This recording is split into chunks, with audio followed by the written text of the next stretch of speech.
Bawat kwento may kwenta. Bawat istorya, ikaw ang bida. Kwento natin. Kwentong Palawan!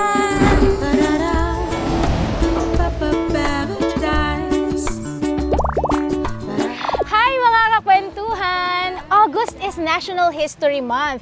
And ngayong August din natin pinagdiriwang ang National Heroes Day. So let's talk about local history and local heroes here in Palawan. That's right, Chin. Isama rin natin ang ating mga modern day heroes sa panahong ito. At syempre, ang podcast po na ito ay patuloy na ibinibigay sa inyo ng Provincial Government of Palawan, headed by our beloved Governor Victorino Dennis M. Socrates. Hi, Chin. Kamusta Hi, ka? partner. I'm good. Yeah, yaman din lang ang pinag-uusapan natin ang heroes or bayani. Paano sa'yo?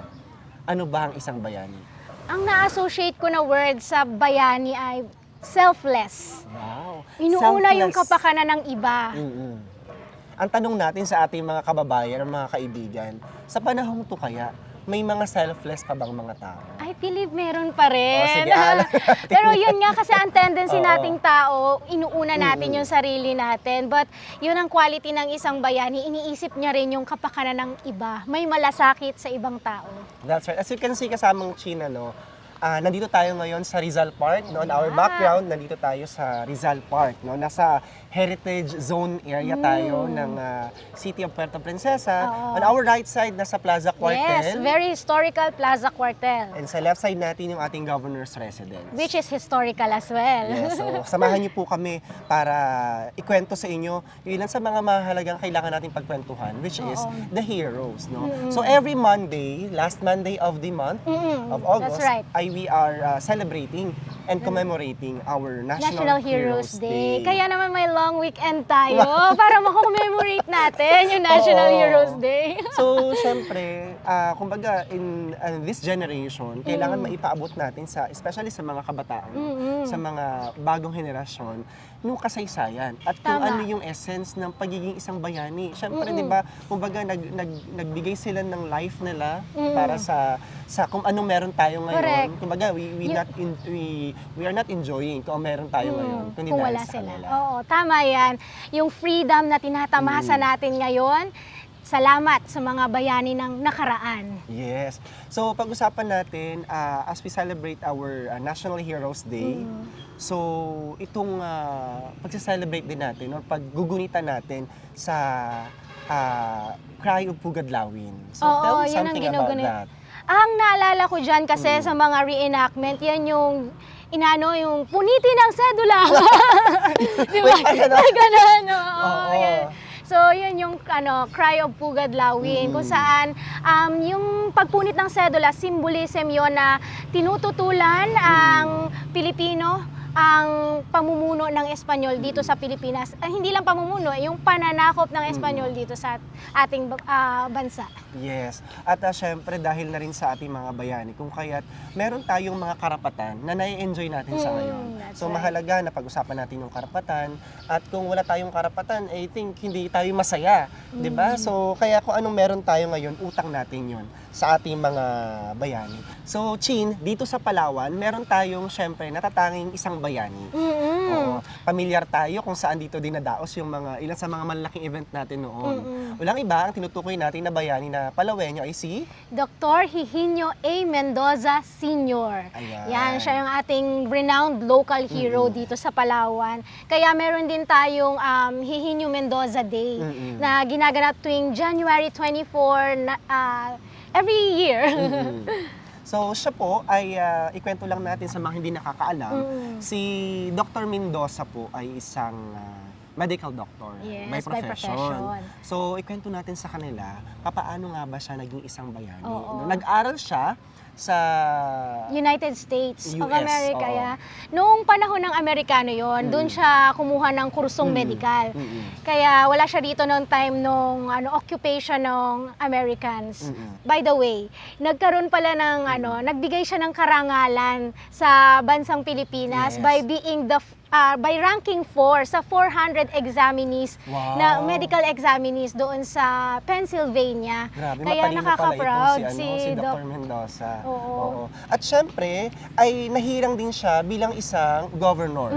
Kumbaga, naging isang, sa nung 1930s, naging governor siya dito sa Palawan. Oo, naging local chief executive po siya. Ibig sabihin, pinamunuan niya ang Palawan no? In the year 1931 to 1938. So, That's medyo right. matagal-tagal din, no? Siyempre, along the way sa pamumuno mo, marami kang na-realize, marami kang mga nais na tulungan, pagpapatuloy ng serbisyo publiko ng mga panahong iyon. At pagkatapos nun, ay nanalo siya nung 1931 at na-re-elected noong 1934. Grabe daw ang base doon sa mga scriptures na nabasa natin, sa mga research na nakita natin. Talagang landslide daw talaga. Kumbaga, gustong-gusto siya ng mga tao. Oo nga. And after naman niya mamuno as a governor, bumalik na siya sa pagiging doktor niya. So that way, nakapag-serve ulit siya sa ating mga kababayang Palawenyo. Pero yung kanyang heroism talaga, To serve yung people. yung highlight ng heroism niya noong Japanese occupation. Yes, oo. Kasi nung nagsaserve siya as a doctor, nag-undergo din siya ng training Oo, as naging reserve officer, Yun. kumbaga reservist, diba? Sa Philippine Army Medical Corps. Ayan. At saka, isa rin dito sa mga heroic acts niya is nag-organize siya ng isang guerrilla, isang kilusan, no, laban sa mga Hapon. No? Kasi yung World War II, diba, it's between American and Japanese war. So, nag-organize siya. Siyempre, pag may mga ino-organize ka ng mga guerrilla that time, kumbaga, ang pinaka-number one mo na pangunahing layunin mo for that is to combat. Oo, diba? resist. Oo, yung Japanese occupation.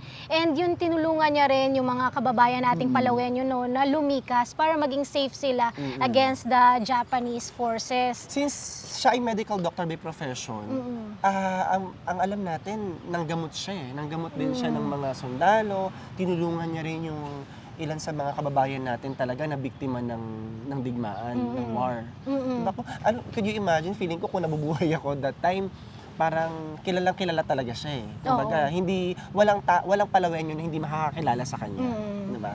And connected to Dr. Hihinio Mendoza, itong ating mga bayani rin na mga unsung heroes kumbaga, nakasulat yung pangalan nila diyan sa Plaza Cuartel, yung kasama sila, yung mga Palawenyong nakasama sa 139 na mga prisoners of war na kasama rin nila yung ilang Amerikanong prisoners of war, sinunog sila. Oo, No, medyo kaya tinatawag na Palawan Massacre. Sinunog sila noong December 14, 1944. December 14, napaka madugo, napakalungkot no, ng pangyayaring yan. Yun yung madilim na part ng kasaysayan ng Palawan. Nasa right side namin no sa location natin ngayon, itong Plaza Cuartel. At this year ay magse-celebrate na ng 80 years. No? That's right. So, malaking event ito na kung saan ay bibigyang pugay natin yung ating mga POWs, mga prisoners of wars natin. So, parang I can't imagine, Chin, na parang Sinunog ng buhay? nasa quartel sila, kumbaga nasa tunnel sila, so nilagyan ng gas, tapos sinilaban. Oo. Diba? Grabe, no? Ang grim, ang gory, pero yan ang past natin na kailangan din nating alalahanin somehow.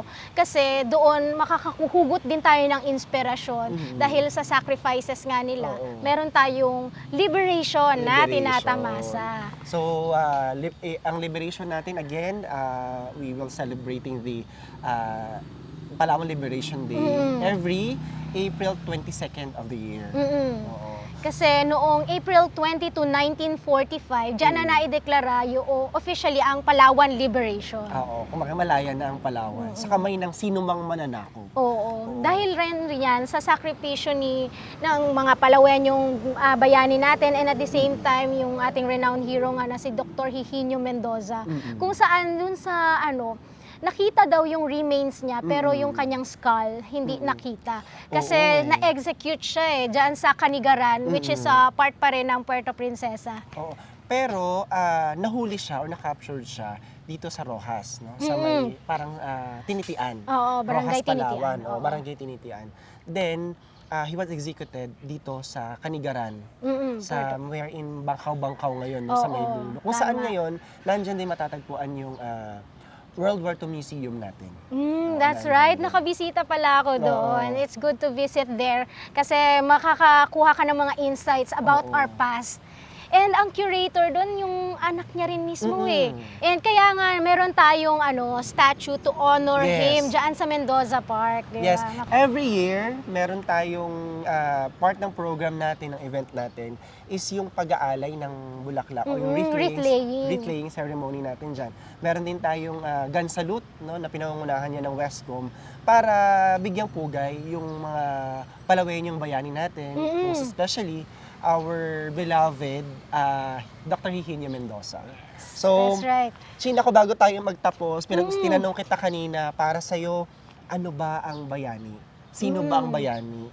Pero ngayon, pinag-usapan natin yung buhay ni Dr. Mendoza. Pero ngayon, may maituturing din tayong mga bayani sa Correct. makabagong panahon. Correct. Sino-sino yon?